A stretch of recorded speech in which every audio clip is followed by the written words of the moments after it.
disagree with Piers Morgan on a lot of things, you guys. However, this article that he's written here recently, yeah, you're not getting any arguments from me.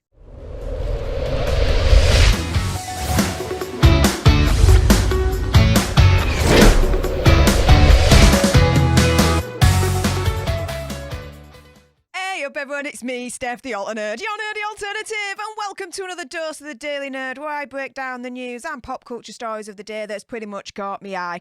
And oh my goodness, Piers Morgan trending absolutely pretty much everywhere on Twitter today. Why? Well, is it because he may have wrecked Meghan Markle? You be the judge on that one. Before we dive into it though, a little bit of housekeeping. Firstly, YouTube human reviewer, I see you lurking. I'm not going to say any trigger words or anything that's going to offend your ear holes. And to everyone else awesome enough to have clicked on this video, hi, welcome, how are you doing? If you love this video, make sure you click on that subscribe button, like, share, comment, all of that good stuff. And so let's jump into this, shall we? Now, firstly, I'm going to start off in defense of Meghan Markle. Yeah, you know, I do keep things balanced from time to time, guys. So there was a lot of calling out against Prince Harry and Meghan Markle when the late Majesty the Queen Elizabeth II had arrived at Westminster because they were holding hands.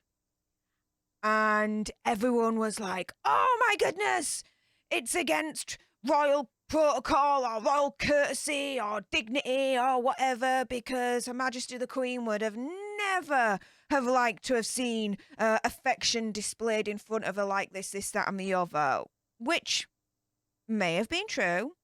Fair enough. However, yeah, there is a double standard here, guys, agreed, because Zara Tindall and her husband Mike Tindall, which if you don't know, Zara Tindall is the daughter of Princess Anne, which makes Zara Tindall the grandchild of the late Her Majesty Queen Elizabeth II, just like Prince Harry, right? They were holding hands. No outcry, no condemnation, no nothing. So, first and foremost, keep the same energy, right? There was a double standard there. Fair play. However, Piers Morgan's article, yeah, I agree with it. Let's go through it, and I'll tell you why. So, Prince Harry said in a statement paying tribute to the late Her Majesty Queen Elizabeth II, "We now honour my father in his new role as King Charles III. Okay. However, it means nothing, in my opinion, conspiracy theory, whatever. And Piers Morgan seems to agree, because he says this is coming from Prince Harry, who spent the past 2 years publicly dishonouring his father. I mean, the major example is the Oprah Winfrey interview alone was a major dishonour. Abso-freaking-lutely. A week ago, Piers Morgan says that he was told by someone very close to King Charles, so someone in the royal circle there, that he was deeply hurt and utterly bemused by his younger son's behaviour towards him. So, over the last couple of years, Harry has accused King Charles of bad parenting, cutting him off from financial support, inflicting genetic pain and suffering on him that has damaged his mental health. Now, in terms of a father of bad parenting, I mean, who are we to judge, right? Okay, fair enough. That's his experience. But cutting him off from financial support, wasn't that one of the agreements of the whole Megxit situation? That, you know, when they left the royal family, they left the royal family, including all the financial what's-its that come with that. So they are on their own. They are private citizens as they wanted. making their own money in the world.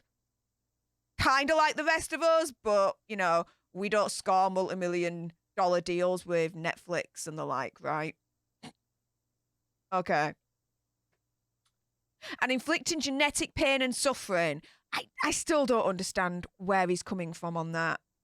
Like, what? To me, this is gobbledygook. Gobbledygook. But all in all, yes, absolutely dishonouring his father and the royal family. And as I've always said as a whole, when you absolutely dishonour and diss the royal family, you are also dissing, insulting, however which way you want to put it, the rest of UK. It's as simple as that. Now, he and Meghan Markle, as Piers Morgan puts it, have hurled endless other incendiary bombs at the royals, branding them a bunch of callous, uncaring aris.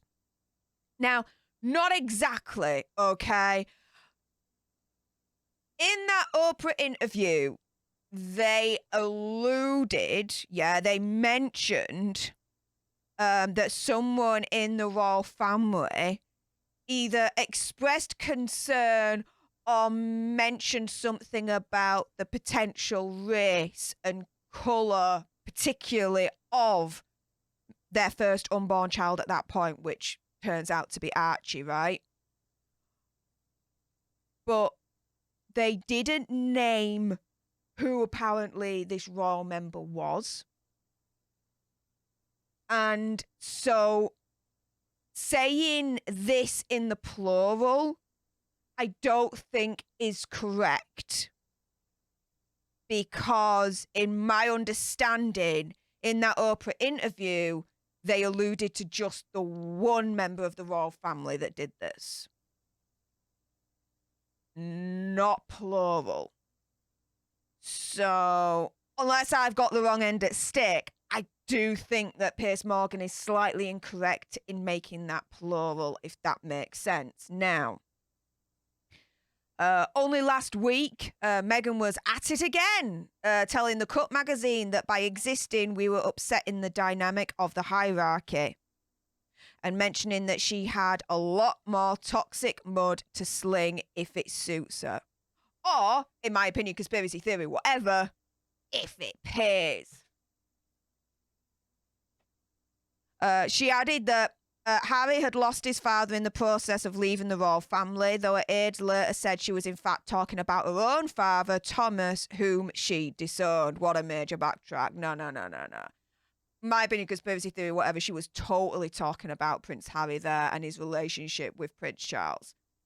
I mean, they're not as close as they once were, so it isn't a big leap in deduction that their relationship has certainly broken down. So why backtrack on that anyway? Again, it's bringing dirty laundry out to light that doesn't need to be in the light.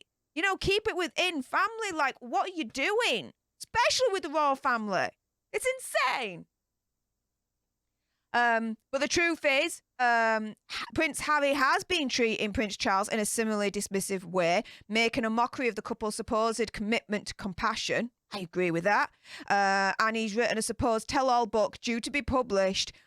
It's either going to be in November or next year. I mean, the rumours were that Harry was certainly pushing for November, otherwise he would sue the publisher for breach of contract. However, now there's talk or rumours or whatever that he's relenting on that in respect of the late Her Majesty Queen Elizabeth II, and he's going to push it to next year. We shall see on that one. But apparently it's going to be a first-hand account of my life that's accurate and wholly truthful. In other words, my opinion, conspiracy theory, whatever, is going to be more freaking mud slinging like crazy. It's nuts. As Piers says, is it going to be the same kind of accurate and wholly truthful garbage that they both spew to Oprah, which has since been proved to be utter nonsense, which I believe it all was. One of King Charles's aides had told Piers Morgan apparently that the palace is absolutely dreading the book, which I can imagine they are. fearing that it will drip with poisonous new allegations and target Queen consort Camilla as some kind of revenge for her role in the breakup of Harry's parents' marriage. I can see that. I can see that. But now that she's Queen consort, any kind of attack against her that dredges up all that drama, all that poisonous stuff, that's just going to be, it's going to be doubly devastating because of her role now within the UK. But with them recently all being together, the Fab Four, you know, on the face of it, it seems like, you know, they're trying to bury the hatchet, they're trying to move positively in the right step. But yeah, don't be misled. I don't think they're burying the hatchet. I think this was just for the dignity and just to do it for Her Royal Majesty, the late Queen Elizabeth II. As Piers Morgan says, this was a show of forced unity to wrestle media attention away from their rift to their grandmother in the run-up to a state funeral next Monday. Absolutely, absolutely. At the end of the day, he reportedly had no contact with Prince William the entire time he, i.e. Prince Harry, and him were in the same building when they were at Balmoral as the Queen was passing away. I agree with Pierce on this, you know, applauding their temporary truce as a mark of respect for their grandmother, but do not be fooled by it. Once the book is published from Prince Harry, all hell is going to break loose. I agree when it's published. And it's just going to be damaging. Why do it? It's insane. If Harry generally wants us to believe he has a desire to honour his father, he should tear up his contract with Penguin Random House and cancel the book. I agree. Otherwise, his words don't match his actions, and he's an absolute walking contradiction. If he doesn't understand why, he should check honour in the dictionary and discover that it means to show high respect, great esteem and reverence. Absolutely. What part of Harry's treatment of his father in the past few years has shown any sign of these? Nothing, in my opinion. Nothing. He's shown Charles withering accusatory contempt and allowed his wife to constantly trash his family and everything they represent in a way that has attracted endless negative global headlines. Harry should also remind himself that he and Meghan said when they announced their infamous Megxit, pledging the Sussexes have made clear that everything they do will continue to uphold the values of Her Majesty. In my opinion, conspiracy theory or whatever, that has not been the case. And I absolutely agree overall with the title of this article. Prince Harry, if you really want to honour your dad, nix your salacious tell-all, cancel it all together and rein in your royals trashing wife, Meghan Markle. Rein her in. Just do the right honourable thing. It's as simple as that. Will they, though? I don't think so. But guys, enough with my gob. It's time for your gobs. Comment down below. Do you agree? Do you disagree? Any and all comments are welcome. And if you loved this video and like news and pop culture on the daily served with a little bit of sass and gobbiness, which is basically this, right? Do make sure you click on that subscribe button, like, share, comment, all of that good stuff. And until the next time, you guys, laters.